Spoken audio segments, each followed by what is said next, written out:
Sveiki, čia Mažoji studija Kultūra ir religija. Prie mikrofono Arūnas Peškaitis.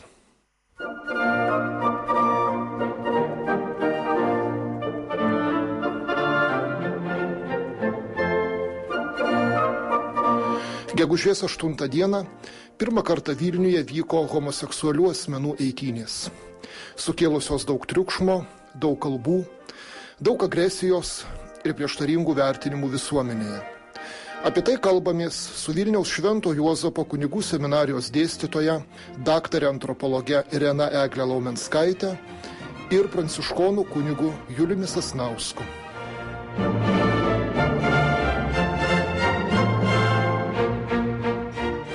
Taigi norėjau turbūt pirmiausia klausti jūsų abiejų. Mes matėm labai įvairias reakcijas prieš eitynės homoseksualių asmenų ir po to pačiose eitynėse tos reakcijos turbūt dar sustiprėjo. Aš turiu galvoj agresyvumą, kuris pasireiškia ir iš tam tikrų politikų pusės. Ir tiesą sakant, itin agresyviai kalbėjo ir kai kurie dvasininkai ir tie asmenys, kurie save laiko krikščioniškai angažuotais. Ar tokias reakcijas kaip nors galima įvertinti krikščioniškų, pilietinių, tiesiog žmogiškų požiūrių? Nežinau, mėginčiau skirti tuos požiūrius, jeigu kalbėčiau kaip pilietis, tik kaip pilietis Lietuvos, ES valstybės pilietis, demokratinės valstybės pilietis, tai nematau jokių kliūčių tiem žmonėm rinktis ir demonstruoti, eitynės organizuoti ir rodyti save. Nei homoseksualizmo praktika, nei, kaip dabar sako, ideologija nėra Lietuvos įstatymo ribos ir tas minima jų žala visuomet man kėlė tam tikrų abejonių, čia atskira tema tokių eitynių. Tai aš nematyčiau, kad kokios kliūčių turėtų būti iš valstybės pusės ir jo labiau mūsų situacija tai visai buvo komiška ir kai tą pačią savaitę teismas uždraudžia, paskui vėl leidžia ir žinoma tie isteriški pasisakymai ir politika daroma iš to, negarbinga politika tų kelių asmenų. Aš irgi nenoriu čia gilintis, per daug garbės jam būtų, bet jie aiškiai labai kraunasi savo tam tikrą politinį kapitalą, žinodami, kad tai dalis visuomenės nusiteikusi agresyviai, kad galėsi tą kortą žaisti ir toliau. Ir jeigu rūpėtų šeima tam pačiam politikui, tai inicijuotų vaikų darželių steigimą ir paukotų dalį savo pelno. Bet kadangi rūpi kiti dalykai, ne to šeimos visai vertybės. Kitas dalykas man patinka, nepatinka, o krikščionių, žinoma, viskas šiek tiek komplikuojasi. Pasaulietinė valstybė nesivadovauja nuodėmės kategorijom ir neturi vadovautis kažką spręsdama, duodama leidimus ar ką reguliuodama. Mes turim tą nuodėmės kategoriją ir, aišku, turim savo požiūrį, labai aiškiai pačias įsakytą į tą reiškinį ir į tos žmonės.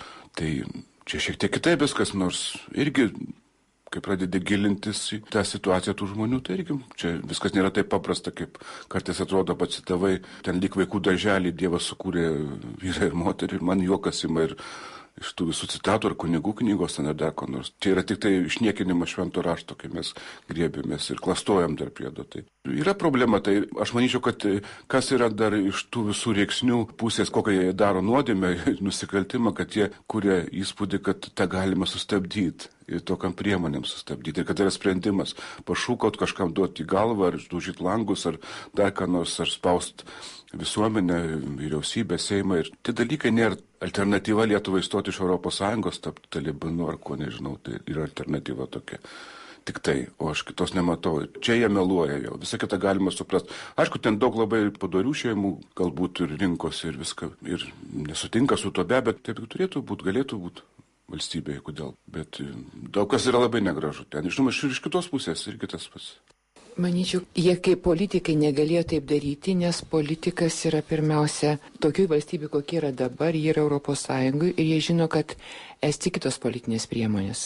Kaip politikai krikščionys, juo labiau, nes yra kitas būdas, jeigu jie turi, kaip sakyti, rūporo auditoriją, jie gali pasiūlyti kitaip reaguoti į eitynės, pavyzdžiui, neiti. Taip tariant, demokratiniai visuomeniai yra daug būdų reaguoti į reiškinį. Ir vakaruose tie būdai naudojami, pavyzdžiui, aš galiu pasakyti, jeigu yra išnaudojamas kokia nors įmonėje, kuri nemoka žmonėms darbo užmokesčio ir ta įmonė parduoda kažkokias prekes, žmonės tų prekių neperka. Tai čia yra geriausias būdas, negu uždrausti, mes negalim drausti, pas principas draudimo atsigrėžia ir pasireiškia tuo, kai vieną baptistą, reiškia, pastorių suėmė už tai, kad jisai garsiai skaitė tekstą prieš homoseksualizmą, šventą raštą skaitė. Jis suėmė už tai.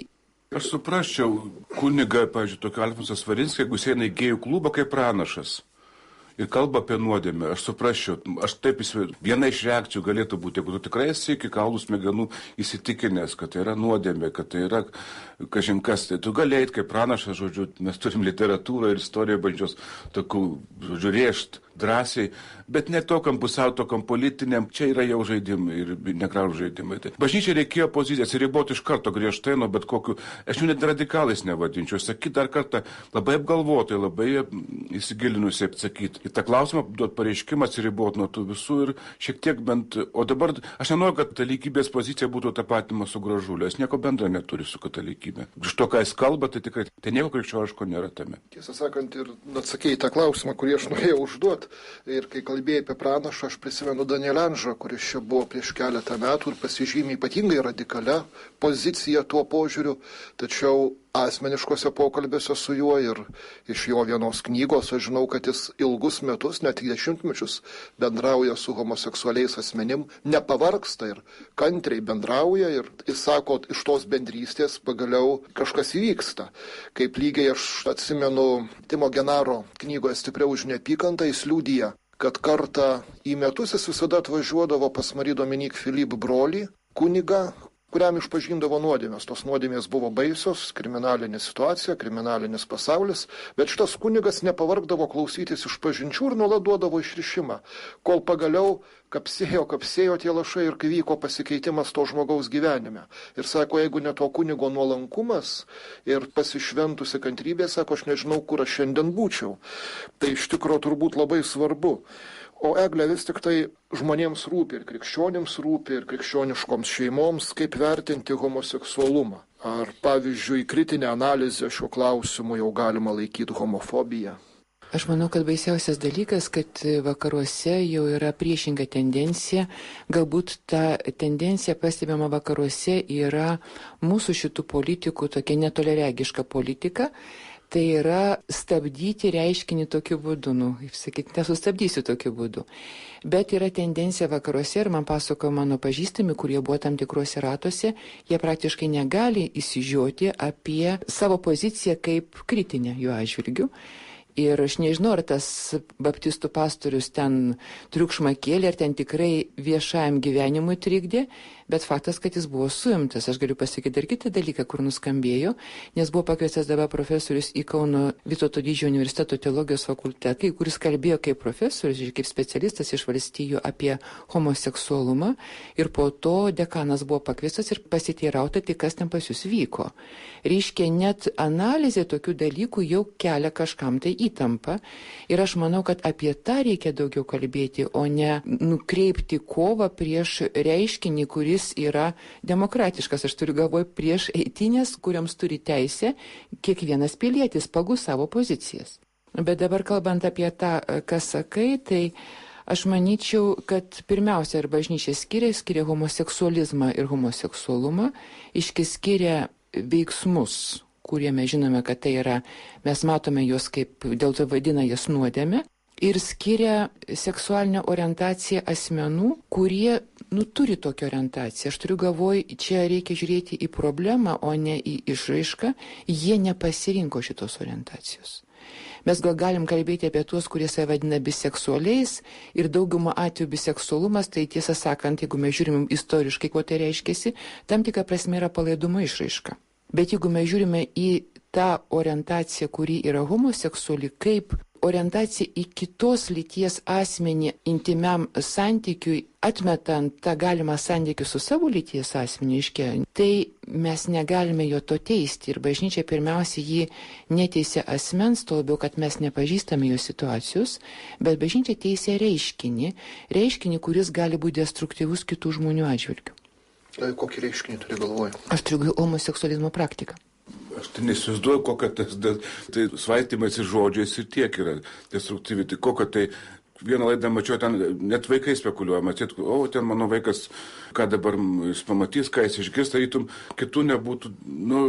Aš manau, kad Seimas irgi, politika mūsų visai žaloja žmonės, žaloja jaunimą. Tai apie ką mes kalbam, prievarta visur masinės informacijos priemonės. Vartotojiškas gyvenimo būdas silpnina šeimą tradicinę. Kaip tu nuo jo prisisuksi?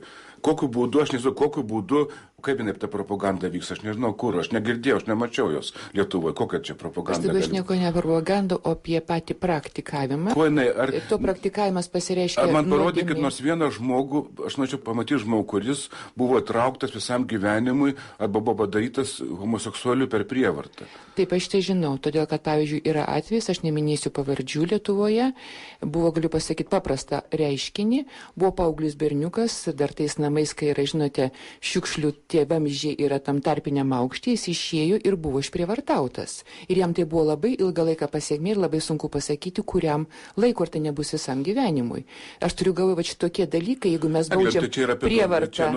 Čia prievarta, tai bet kas, jeigu ten būtų mergaitė išprievartauta vyro, tai dabar ar... Tai taip pat būtų baudžiama už prievartą. Tai čia irgi baudžiama už prievartą ir už nepilnamečio prievartą. Manęs tai neįtikina. Aš žinau, kad čia mes nedarome diskusijos apie taip, tai tampama ten tam tikrose kalėjime, tam tikros terpėje, ar kur nors kitų kariuomenė, galbūt žmogus kartais priverčiamas. Aišku, mums sujaukia tam tikrą harmoningą mūsų įsivaizduojamą pasaulio tokią įvaizdį tų žmonių buvimas. Aišku, kaip ir daug ko, mes norėjom slėpti, mes gyvenom visuomenė, kuris slėpė neįgaliuosius, pavyzdžiui. Labai buvo smagu gyventi, nematėm neįgalių, nematėm juodukų, irgi mums buvo labai gerai gyventi Tarybų Lietuvoje.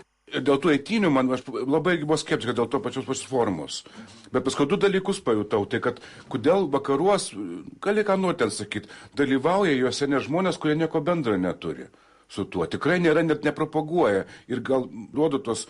Man, sakau, tas visas darkymas nepatinka, bet aš klausiu, kodėl jie dalyvauja.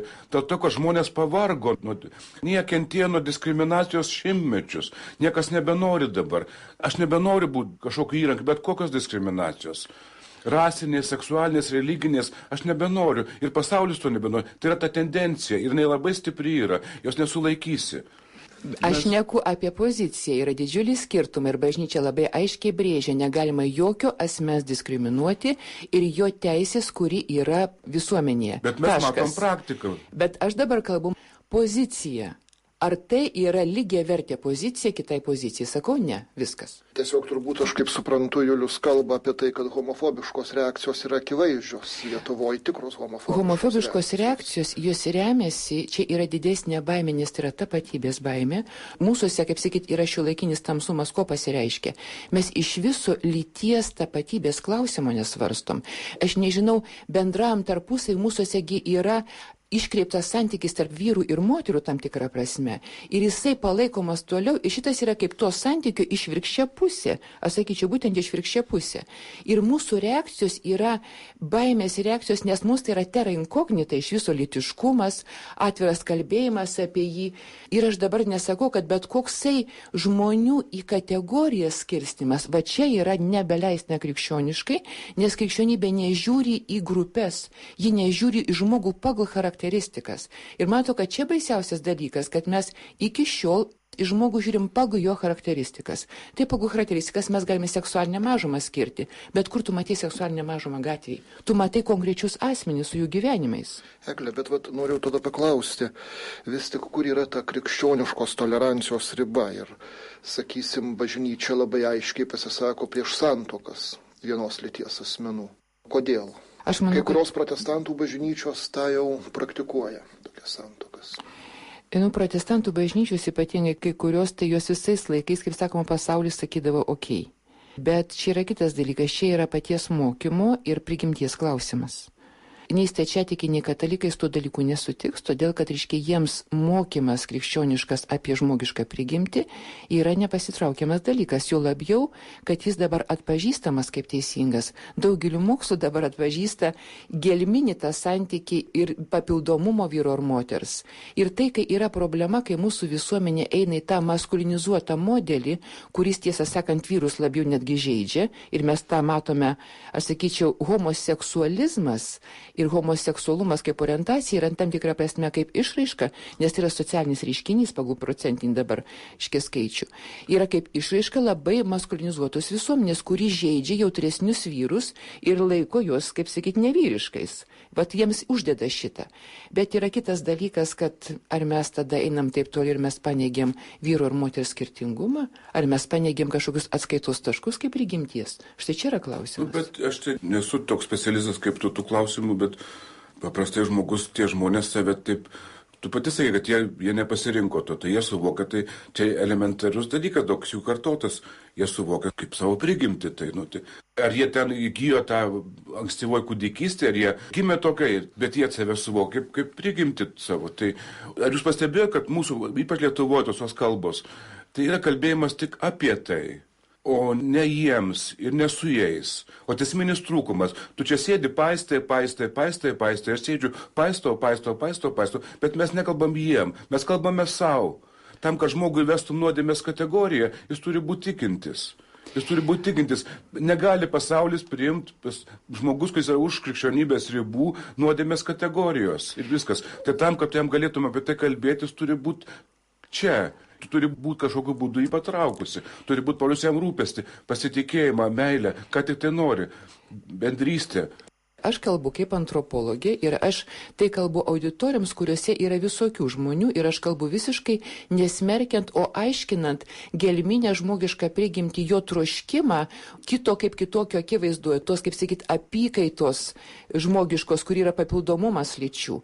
Ir tai žmonės atpažįsta, bet tai yra dalykai, mes nesmerkėme. Čia yra mūsų problema, kas yra nekrikščioniška, kad mes žiūrime ne į asmenį, kuris yra lytiškas, o žiūrime į lytį kaip atskirą kategoriją. Bet šitas atėjo, tai yra tipiška vakarų visuomenė, jinai iš viso žiūri žmonės pagal charakteristikas. Tai jeigu anksčiau lytis moteris buvo žemesnės iškia lygio, tai dabar, kai lytis suvienodėjo, jeigu galima lytis suvienodinti, tai galima lytis ir išplėsti. Nes kai tu žiūri charakteristiką atskirai kaip lytis, tu gali 5 tipus įvesti, nes tu konstruoji. Ar galima čia įsiterpti ir pasakyti, kad mane stebina galbūt 2 dalykai. Pirmas dalykas tai iš tikrųjų, kad mūsų, sakysim, psichoanalitikai ir psichoterapeutai, kurie privačiuose pokalbiuose labai aiškiai man daug kart sakė ir aš pats studijavau psichologiją, tai irgi galiu pasakyti, kad skaičiau ne vieną knygą tą temą, taip pat ir homoseksualių psichiatrų parašytas knygas beje, kurios aiškiai sako, kad tai yra psichosocialinės raidos sutrikimas, daugiausia, ne visada, bet daugiausia, tik tiek. Apie subjektyvę jauseną čia nekalbama. Kitas dalykas, kad pavyzdžiui, Juliau, tikrai sutinku su tuo, kad pastoracinė, ir man atrodo, čia labai svarbi problema, kurią iškėlei, pastoracinių požiūrių bažnyčia tyli. Ir man yra skausminga netgi net ta bažnyčios pozicija, kurią jinai išsako ar neišsako, bet tai, kad jinai reiškiasi praktikoje. Ir man iš tikrųjų galiu dabar jau sakyti, ne vienas homoseksualus asmuo sakė, kaip kunigas arba išlėkė iš klausyklos, išgirdęs apie tokias nuodėmes, arba užtrenkia duris, arba pasako, nepasikeisi iš vis, čia neperžengs lenkščio. Tada man kyla klausimas, su kuo būtų Kristus tokiu atveju. Ir pavyzdžiui, ar ne per dažnai mūsų katalikai Lietuvoje sutapatina pačius homoseksualius asmenis su organizacijom, kurios atstovauja juos, su įvairiom formom ir kiek aš girdėjau iš tikrai dorų žmonių, kurie taip piktai kalba pusiau necenzūriniais žodžiais, apibūdindami vienu žodžiu visus tos žmonės, tai man kažkiek primena ir nacių laikais žydų apibūdinimus, kaip tau atrodo. Tai nacija persekiojo homoseksualius asmenis beje. Taip. Tarp kitko. Tai čia irgi daug tų klausimų vieną vietą, tos Lietuvoje nėra tos sielovados. Mes su Egle buvom abudu Toronte ir galbūt girdėjai ir tu, kur jėzuitai globoja parapiją, ten kur narkomanų ir gėjų rajonas ir yra bendruomenė. Tai tą, ką aš mačiau šiek tiek. Aš kuriu gėjų, katalikų, krikščionių organizacijos ir ten, tame kontekste galima jiem kalbėti, galbūt ir apie galimybę keistis, jeigu jie tikrai kaip nors jaučia, kad jie tapo dėl tų priežasčių, kurias Torūnė minėjo, ar dar ką nors, ar įvesti nuodėmės sąvoką, ar skatins skaisčią draugystę tarp jų. Aš nežinau, tai tokioje vietoje taip nusistačius galima daryti, bet mes to nusistatymo neturim Lietuvoje. Ir aš matau čia ne vakarų mentalitetą, aš matau grubų carinės Rusijos mentalitetą, viskas suvedama, kad ir gėjai, tai tik tai yra lytinis aktas, tie plakatai irgi suėties rodo, o iš tikrųjų tai taip nėra. Ir Arūnai po vienos iš tų laidų, aš dabar nesimenu, ar tai mes dviese kalbėjome, dar kas nors vienas iš jų man parašė, paskui mes susitikę buvom ir kalbėjo, žmogus jau pagyvenęs ir sako, jūs darot esminę klaidą, manydami, kad viskas remiasi tik tai antrų galų, kur gyvena daug metų, nežinau, kiek ten, gal tai išimtis yra tas ilgalaikės draugystės, sako, mums tikrai ne tas pirmoje eilėje rūpi. Tai va, aš tik tai galiu pasakyti, o ta sielovada turi begalinės galimybės ir mes, juo labiau kaip pranciškonai, žinom, kad pranciškos prasidėjo nuo raupsuotojų apkabinimo, o beje, raupsuotusius taip pat irgi nurašo kunigų knyga kaip ir tuos kitus. Ir jeigu mes susituojam kunigų knygą, tai ten nusvetimavimą yra mirties bausmė. Ar mes norim tą? Tai pacituokim viską tada. Mes klastojam ir klastojam Paulių, suklastoję esame, savo ideologijai pateisinti, nerasdami kitų būdų. Aš manau, prasideda priėjimų prie jų įsiklausimų. O aišku, kai jie tokio geto situacijoje, kai jie girdi aplinkui tokius balsus, tokias nuotaikas, tai žinoma, kad iškyla vairiausios kultūros ir įstikinimų žmonės ir agresyvumą ir matom dalį tik tai, bet savamiškai, kad tai yra ne visas paveikslas. Aš ir būtent skiriu požiūrį į asmenį, kur mūsų ir stinga dėmesio, mūsų visuomenė stinga. Mesgi žmonės žiūrime kaip į priemonės, pagal charakteristikas. Tai šitą charakteristika yra labai netinkama. Tai aš jokių būdų nesakau apie tokį požiūrį į asmenį. Ir tikrai homoseksualinė orientacija nesusiveda į paradus. Bet aš tai turiu tokį dalyką klausti, kur mes sustojame ir neiname taip toli, kad pasakytume, kad reiškia visokios santuokos yra lygiavertės. Aš tik apie tą šneku. Aš už tai, kad bažnyčia labai griežtai gintų ir jinai tą darys, aš įsitikinus, kad darys tą santuoką. Tai aš tik tą linija brėžiu. Bet kai manęs klausia, kas yra šeima, aš susimastau, man buvo vieną kartą priekaištas, kad ką mes turim pasakyti savo vaikam, kas yra šeima. Aš už tai, kad būtų šeima ta tradicinė, kaip ją pavadintum, ar karališka, ar kokia ten šeima, ar krikščioniška, kuri būtų taip, kaip mes ją suprantam ir tvarkoja viskas čia. O bažnyčia turi teisę, ką mes alternatyvą tai stiprinti šeimą visokiais būdais. Ne plepėjimu, ne demonstracijom, o aš taip sakau, kad nuo vaikų darželių kūrimo, katalikiškų vaikų darželių prasideda šeimos politika, o ne nuo plepalų. Aš tai sakyčiau, ne tik nuo vaikų darželio, pirmiausia, nuo santykio tarpusavio vyro ir moters šeimoje. Nes vaikai lytiškumo pavyzdžius, lytiškumo tą modelį, jie perina pirmiausia priima iš artimos aplinkos ir gerai yra žinoma, ir čia ne šiaip su egzistuoja, pavyzdžiui, tokie kaip gyvieji vandenys, tai yra jau dabar struktūra, kuri susikūrė homoseksualų buvusių pagrindų, kurie iš tikrųjų iš tos visos ilgametės patirties gali atsekti, kad priežastis pirminės yra šeimoje.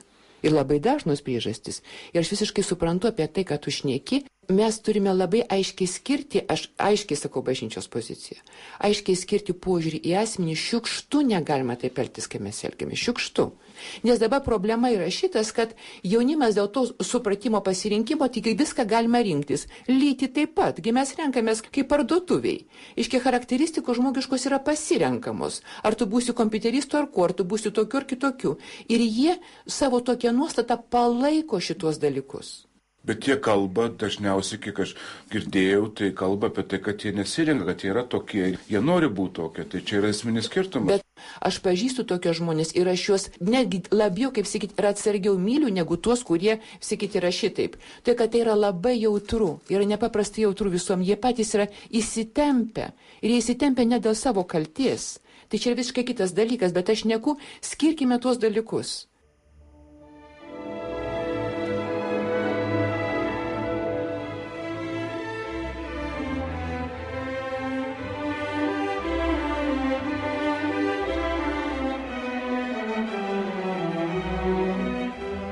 Taigi mažojoje studijoje laidoje Kultūra ir religija su antropologe, Vilniaus Šventojo Juozapo kunigų seminarijos dėstytoja, sociologijos daktarė Irena Eglė Laumenskaitė ir kunigu pranciškonu Juliumi Sasnausku kalbėjome apie homoseksualumą, apie netradicinės lytinės orientacijos asmenis, apie tai, kad reikia skirti veiksmus ir skirti būsenas, laikysenas, jausenas, apie tai, kad daug kas ateina iš šeimų, kuriuose mes užaugame, apie tai, kad nepakantumą mūsų visuomenėje privalu mažinti. Laidą vedė Arūnas Peškaitis. Laidą remia Spaudos, radijo ir televizijos rėmimo fondas. Likite sveiki, malonūs klausytojai.